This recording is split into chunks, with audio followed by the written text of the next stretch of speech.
बच्चों, आपके स्क्रीन पर स्पर्श भाग 2 है, कक्षा 10 की हिंदी की पाठ्य पुस्तक। इसके अंतर्गत आपको यहाँ पे ये पाठ्य सूची नज़र आ रही है। बच्चों, इसमें आप देख रहे हैं कि मैंने कुछ लेसन को कट किया हुआ है। ये लेसन नए सिलेबस के अनुसार आपको नहीं आएंगे।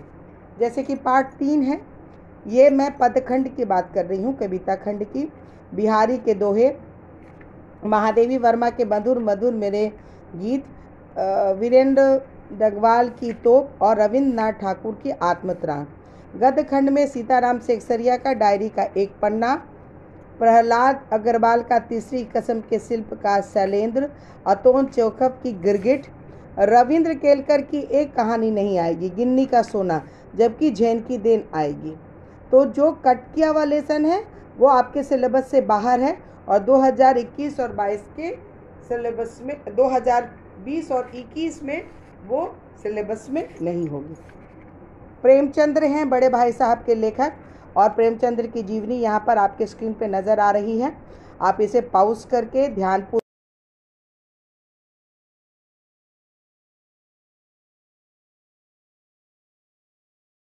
अंतर्गत बड़े भाई साहब के बारे में बताया गया है। बड़े भाई साहब एक ऐसा चरित्र है जिससे हमें ये सीखने को मिलता है कि अनुभव जो होता है वो व्यवहारिक ज्ञान से ज़्यादा बड़ा होता है। बच्चों, मैंने आप लोगों को कहानी बताई थी और वापस से फिर इस कहानी को मैं बता रही हूँ। बड़े भाई साहब मुंशी प्रेमचंद्र की एक बहुत अच्छी कहानी है। इसके अंतर्गत एक बड़े भाई के द्वारा लेखक ने अपने और अपने भाई के बीच के अंतर को बताया है। लेखक के बड़े भाई बहुत पढ़ाई करते हैं, परंतु वो इतने मेहनत के बाद भी पास नहीं कर पाते, जबकि उनका छोटा भाई है वो खेलते कूदते पास हो जाता है। परंतु लेखक के भाई जो हैं वो उनके ऊपर बहुत प्रतिबंध लगाते रहते हैं और उन्हें इस बात का एहसास रहता है कि उनका भाई जो है वो खेलने कूदने में ज़्यादा मन लगा रहा है।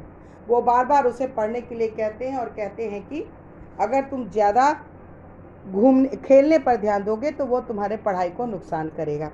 बड़े भाई साहब बेचारे बहुत घंटों तक टेबल कुर्सी पर बैठे रहते हैं, पढ़ने का पूरा प्रयास करते हैं, परंतु शायद वो आज के अध्ययन शैली के अनुरूप अपने आप को ढाल नहीं पाते हैं। वो अपने कॉपी और पुस्तक पर कुछ आड़ी तिरछी रेखाएं खींचते रहते हैं और पता नहीं वो क्या खींचते रहते हैं। बड़े भाई साहब लेखक से 5 साल बड़े हैं, लेकिन जब परीक्षा होती है तो लेखक पास कर जाते हैं और बड़े भाई साहब फिर अनुत्तीर्ण हो जाते हैं और एक बार फिर निराश हो जाते हैं। लेकिन इसका अभिमान छोटे भाई को होता है और उन्हें ऐसा लगता है जैसे कि वो खेलते कूदते पास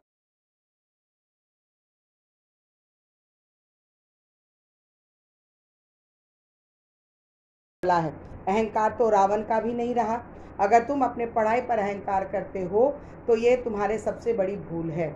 लेकिन लेखक जो हैं वो अपने बड़े भाई साहब की बात को इस कान से सुनकर उस कान से निकाल देते हैं। दोबारा फिर परीक्षा होती है और इस बार भी लेखक तो पास कर जाते हैं, परंतु उनके बड़े भाई साहब फिर फेल कर जाते हैं। इसका परिणाम ये होता है कि अब बड़े भाई साहब थोड़ा चुप रहते हैं और ये देखते हुए भी कि छोटे भाई को यानी लेखक को थोड़ा सा अहंकार हो चुका है, उनको ऐसा लगता है कि वो खेलते कूदते पास कर जाएंगे और थोड़ा बहुत वो अपने बड़े भाई के बातों को भी इग्नोर करने लगते हैं, यानी कि उनकी बातों पर ध्यान नहीं देते हैं, और जिसके कारण लेखक के बड़े भाई साहब जो हैं वो भी चुपचाप रह जाते हैं। एक दिन जब वो कन खजूरे को खेलते हुए अपने भाई को देखते हैं और बार बार ये देखते हैं कि वो हॉस्टल के मैदान में खेल रहा होता है, तो वो एक बार फिर से वो अपने छोटे भाई को फटकार लगाते हैं और वो कहते हैं कि ये मत सोचो कि किताबी ज्ञान ही बड़ा होता है, किताबी ज्ञान से व्यवहारिक ज्ञान ज़्यादा बड़ा होता है। वो कहते हैं कि दादाजी और माँ पढ़े लिखे नहीं थे, अनपढ़ थे, लेकिन उन्हें कोई हिसाब किताब में नहीं हरा सकता। उन्होंने प्रोफेसर साहब का उदाहरण दिया कि वो पढ़े लिखे हैं, परंतु उनके घर का सारा हिसाब किताब उनकी पत्नी और उनकी माँ रखती है जो कि अनपढ़। इसलिए तुम ये मत समझो कि अगर तुम्हें किताबी ज्ञान है तो तुम दादाजी या माताजी से ज़्यादा बड़े हो। उनका कहना है कि जब हम लोग बीमार पड़ते हैं तो डॉक्टर के पास ले जाने तक अनपढ़ दादाजी बहुत अच्छी तरह से कर पाते हैं। इसका मतलब ये होता है कि किताबी ज्ञान से ज़्यादा व्यवहारिक ज्ञान होता है।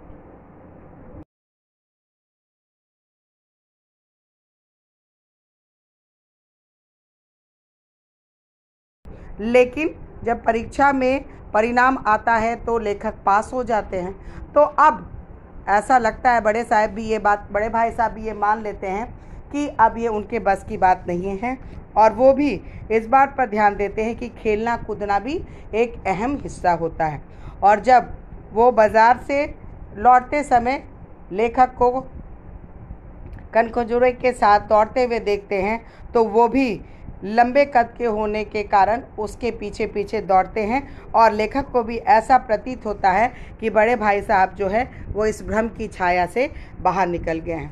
एक तरह से लेखक को अपने भाई पर गर्व होता है और वो इस बात को स्वीकार करते हैं कि बड़े भाई साहब भले ही उनके लिए कठोर हों, परंतु बातें तो वो सदैव उनकी भलाई के लिए ही करते थे।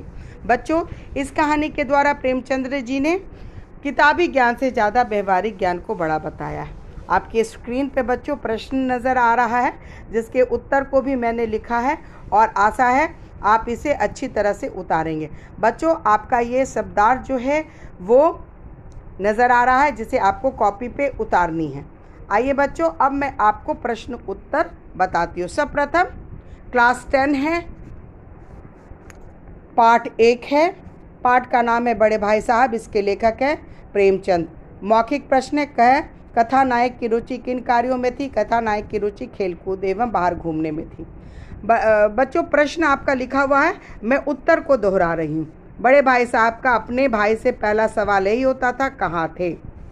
दूसरी बार पास होने पर छोटे भाई की स्वच्छंदता बढ़ गई थी, वह बड़े भाई के बातों पर ज़्यादा ध्यान नहीं दे रहे थे। बच्चों, चौथा प्रश्न का उत्तर है, बड़े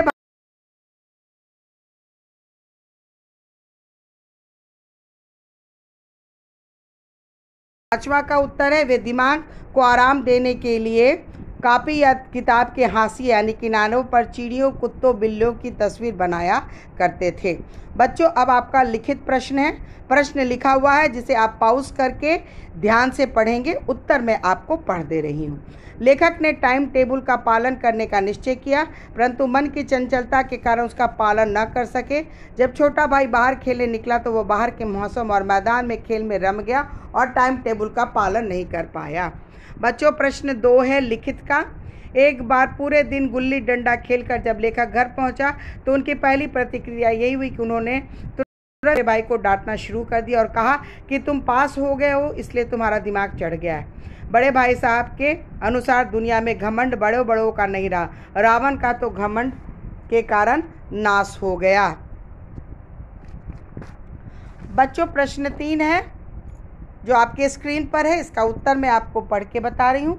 बड़े भाई साहब को अपनी मन की इच्छाएं दबानी पड़ती थी। उनकी इच्छा भी अन्य लड़कों की तरह खेलने की होती थी, लेकिन पढ़ाई का भार सदैव उन्हें मन की इच्छाओं को दबाने के लिए मजबूर करता था। उन्हें अपने छोटे भाई की बहुत चिंता थी, इस कारण भी वे अपनी इच्छाएं दबाते थे। प्रश्न 4 का उत्तर मैं आपको बता रही हूँ। बच्चों, बड़े भाई साहब छोटे भाई को खेल कूद में जाने की सलाह देते थे, क्योंकि वो पढ़ने लिखने में अधिक महत्व देते थे। उनके अनुसार पास होने के लिए हर समय पढ़ना चाहिए, साथ ही इससे हमारा ज्ञान भी बढ़ता है। बच्चों, 5वां प्रश्न का उत्तर है, लेखक ने अपनी सहिष्णुता का अनुचित लाभ उठाया। वो सारा दिन पतंगबाजी करते रहते। लेखक के मन में यह धारणा बन गई थी कि वो बिना पढ़े ही पास हो जाएंगे, क्योंकि उसकी तकदीर बलवान है। बच्चों,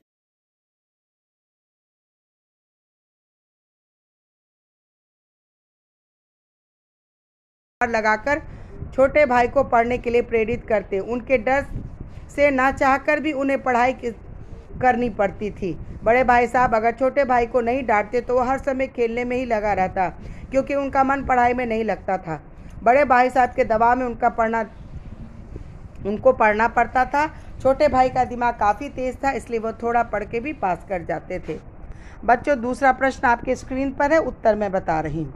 बड़े भाई साहब के अनुसार छात्रों के ऊपर विषयों का भार लादा जाता है। उन्हें अपनी रुचि के अनुसार विपरीत विषयों को पढ़ने पर मजबूर होना पड़ता है जिससे उनकी रुचि नहीं है। बड़े भाई साहब के अनुसार इस शिक्षा पद्धति में छात्र के बिना समझे विषयों को रटना पड़ता है। इसका उद्देश्य मात्र परीक्षा में पास होना रह गया है। बड़े भाई साहब स्वयं इस शिक्षा पद्धति के शिकार है। वो कोई मूर्ख नहीं है, उनका दिमाग भी तेज है, लेकिन पढ़ाई के दबाव के कारण दिन रात पढ़ते हैं फिर भी पास नहीं हो पाते। बच्चों, प्रश्न 3 है जिसका उत्तर मैं आपको बता रही हूँ। स्वयं 2 बार फेल होने पर भी बड़ा भाई छोटे भाई को समझाने के अधिकार को खोना नहीं चाहते, क्योंकि वो लेखक से 5 वर्ष बड़े थे। बड़े भाई के अनुसार जीवन की समझ केवल कक्षाओं में पास होने से नहीं होती बल्कि अनुभव से आती है। व्यक्ति अनुभव से ही जीना सीखता है। बड़े भाई साहब अनुभव को महत्व को देते हुए छोटे भाई से कहते हैं कि मुझे जिंदगी व दुनिया का तजुर्बा सबसे अधिक है। बड़े भाई साहब अम्मा और दादा की मिसाल को देकर अनुभव के महत्व को बतलाया। बच्चों, प्रश्न 4 आपकी स्क्रीन पर है, उसका उत्तर मैं आपको बता रही हूँ। छोटे भाई को जब बड़े भाई ने कई उदाहरण देकर शिक्षा तथा अनुभव के महत्व को बतलाया तब छोटे भाई का मस्तक बड़े भाई साहब के आगे झुक गया। बड़े भाई साहब की युक्ति तजुर्बे पर आधारित थी, इसलिए उन्होंने अपने ही माता पिता का उदाहरण दिया कि उन्हें किताबों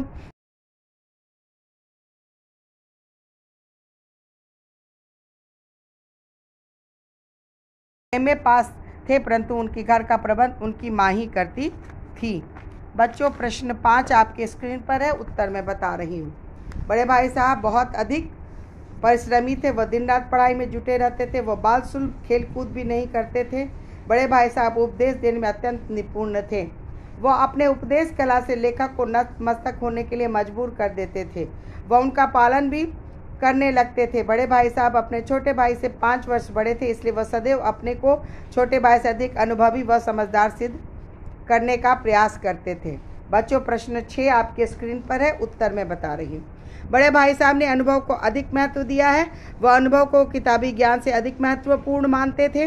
किताबी ज्ञान में छात्र केवल रटने पर मजबूर होते हैं। अनुभवी ज्ञान अपने द्वारा किए गए कार्यों पर आधारित होता है, इसलिए अधिक पढ़ा लिखा व्यक्ति भी व्यवहार या काम चलाने के लिए अनुभवी व्यक्तियों का सहारा लेता है। बच्चों, प्रश्न 7 आपके स्क्रीन पर है, इसका उत्तर मैं आपको बता रही हूँ। लेखक कहते हैं कि मैं उनकी नई युक्ति से नतमस्तक हो गया। मुझे आज सचमुच अपनी लघुता का अनुभव हुआ और बड़े भाई साहब के प्रति मन में श्रद्धा उत्पन्न हो गई। इससे सिद्ध होता है कि छोटा भाई बड़े भाई का आदर करता था। बच्चों, प्रश्न 2 आपके सामने है। भाई साहब की जिंदगी का अच्छा अनुभव है। बड़े भाई साहब कहते हैं कि मैं तुमसे 5 साल बड़ा हूँ और हमेशा रहूँगा। मुझे दुनिया और ज़िंदगी का जो तजुर्बा है तुम उसकी बराबरी नहीं कर सकते। भाई साहब के भीतर भी एक बच्चा है। भाई साहब लंबे हैं ही उछलकर उनकी डोर पकड़ ली और बेतहासा हॉस्टल की तरफ दौड़ पड़े। इससे पता चलता है कि भाई साहब के भीतर भी एक बच्चा है। बच्चों, प्रश्न 4 है। भाई साहब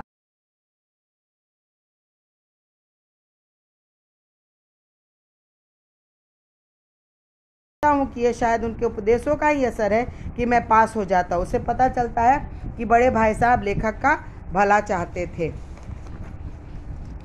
निम्नलिखित का आशय स्पष्ट कीजिए। बच्चों, पहला है, उसका आशय मैं आपको बता रही हूँ। लेखक कहता है कि इम्तिहान तो किताबी ज्ञान को रटकर भी पास किया जा सकता है, लेकिन वास्तविकता बुद्धि का विकास तथा ज्ञान प्राप्त करना है। यदि बुद्धि का विकास नहीं हुआ तो इम्तिहान पास करने कोई महत्व नहीं है। दूसरा का उत्तर मैं पढ़ रही हूँ। मनुष्य जानता है मौत अनिवार्य है, विपत्ति भी आती रहती है, इसके बावजूद वह मोह माया में फंसा रहता है। मोह के कारण वह सांसारिक कार्यों में लगा रहता है। इसी प्रकार मैं भी भाई साहब की फटकार सुनकर तथा यह समझकर कि खेल कूद से पढ़ाई का हर्जा होता है, यह अच्छा नहीं, फिर भी खेल कूद में लगा रहता हूँ। बच्चों, आपके स्क्रीन पर प्रश्न 3 है, उत्तर मैं पढ़ रही हूँ। जिस प्रकार एक मकान की नींव कमजोर पड़ने से सारा मकान कमजोर पड़ जाता है, उसके टूटने का खतरा बना रहता है, उसी प्रकार जब विद्यार्थी मेहनत नहीं करता तो उसकी बुद्धि का विकास नहीं होता। बचपन में ही ज्ञान ना प्राप्त करके सारी जिंदगी पछताना पड़ता है। और बच्चों, सबसे आखिरी है 4, जिसका आशय मैं आपको बता रही हूँ। प्रश्न लिखा हुआ है, जिसे आप पॉज करके ध्यान से पढ़ेंगे और लिखेंगे। लेखक पतंग लूटने के लिए सड़क पर दौड़ रहा है और उसकी आंखें आसमान पर लगी हैं। उसके मन में आसमान में घूमने वाले उस पथिक को पाने की चाह थी जो धीरे धीरे झूमता हुआ पतन की ओर बढ़ रहा था। लेखक ने पतन के माध्यम से मनुष्य की आत्मा की स्थिति को दर्शाया। ठीक उसी प्रकार मनुष्य की आत्मा नए पथ पर जाती है।